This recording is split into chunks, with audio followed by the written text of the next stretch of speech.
What's up everybody, welcome back to the channel. In this video I will be showing you how to convert your Tapswap coin to the money, and make sure that you follow the video till the end.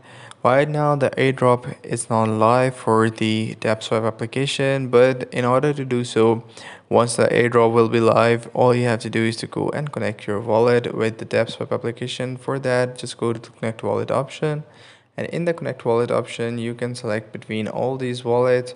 So if you want to go and connect your Dawn wallet, it is right over here. If you want to go with your Telegram wallet, it's right over here. So let's go with the Telegram wallet and attach it with the Tapswap application.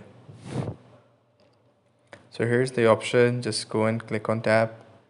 So once the airdrop will be live, you will be simply able to connect your withdraw your money from that Tapswap to your bank account, or any sort of wallet to your bank account.